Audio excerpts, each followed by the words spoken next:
Bismillahirrahmanirrahim. Assalamualaikum warahmatullahi wabarakatuh. Sebelumnya perkenalkan, Mas saya Putri Rizkia, NPM 10100019148, berasal dari Fakultas Kedokteran. Di sini saya akan mempresentasikan artikel saya yang berjudul Hubungan Asupan Zat Gizi Makro dengan Status Gizi pada Anak Usia 2-5 tahun di Puskesmas Karangtengah, Kabupaten Cianjur.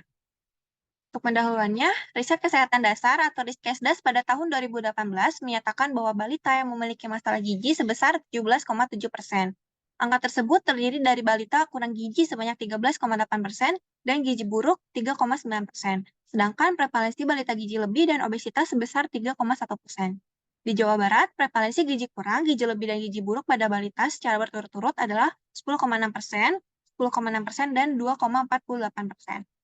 Pada tahun 2018 di Kabupaten Cianjur, prevalensi balita yang mengalami gizi lebih sebesar 1,34%, gizi kurang 9,99%, dan gizi buruk sebesar 1,10%.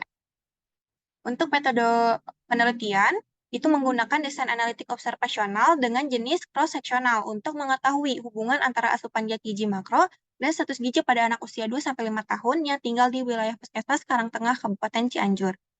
Kriteria inklusi dari penelitian ini adalah anak berusia 2-5 tahun, serta orang tua atau pengasuh yang bersedia untuk mengikuti penelitian. Kriteria eksklusi dari penelitian yakni anak yang menderita penyakit kronis yang mengganggu status gizi seperti TBC dan malaria kronis, menderita penyakit infeksi saluran pernapasan akut, serta anak berusia 2 tahun yang masih diberi ASI. Analisis hubungan antara asupan zat gizi makro dan status gizi pada anak usia 2-5 tahun yang tinggal di wilayah Puskesmas Karangtengah, Kabupaten Cianjur diuji dengan menggunakan uji statistik chi-square dengan menggunakan p-value 0,05. Kerahasiaan responden dijaga dengan menjaga kerahasiaan data pribadi responden.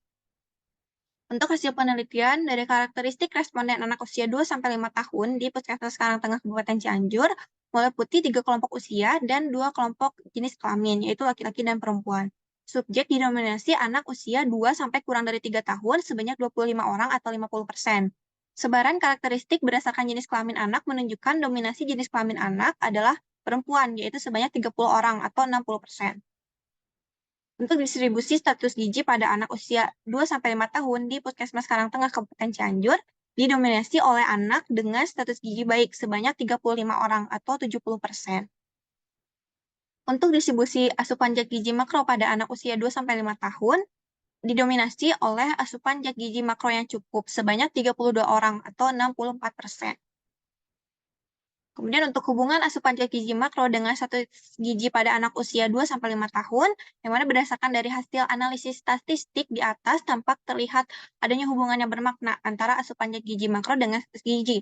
Karena kan nilai P-nya kurang dari 0,05 yaitu sebesar 0,027. Nah, penelitian ini sejalan dengan sebuah penelitian yang dilakukan oleh Sabariah dan Pradini pada tahun 2020 di Cicurug, Sukabumi, yang menemukan adanya kaitan yang bermakna dari status gizi pada balita dengan asupan zat gizi makro. Kemudian, penelitian ini juga selaras dengan penelitian Fitriah dan Setanitida pada 2017 yang dilakukan di Gresik, yang mengatakan terdapat hubungan antara asupan zat gizi dengan status gizi.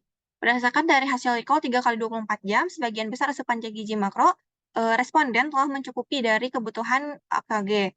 Kebanyakan anak cenderung mengkonsumsi makanan yang mengandung banyak karbohidrat, protein, dan lemak dari berbagai sumber. Namun, beberapa responden masih memiliki asupan zat gizi makro yang kurang.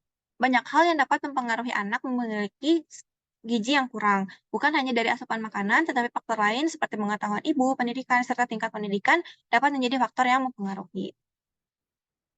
Untuk kesimpulan, berdasarkan dari penelitian yang telah dilakukan, itu pertama, sebagian besar anak usia 2-5 tahun yang berdomisili di wilayah Puskesmas Karangtengah Cianjur memiliki status gizi yang baik. Yang kedua, sebagian besar asupan zat gizi makro pada anak usia 2-5 tahun yang berdomisili di wilayah Puskesmas Karangtengah Kabupaten Cianjur yaitu cukup. Dan yang ketiga, terdapat adanya hubungan antara asupan zat gizi makro dengan status gizi pada anak usia 2-5 tahun di Puskesmas Karangtengah Kabupaten Cianjur. Alhamdulillahirrahmanirrahim. Sekian presentasi dari saya. Mohon maaf apabila ada kesalahan. Wassalamualaikum warahmatullahi wabarakatuh.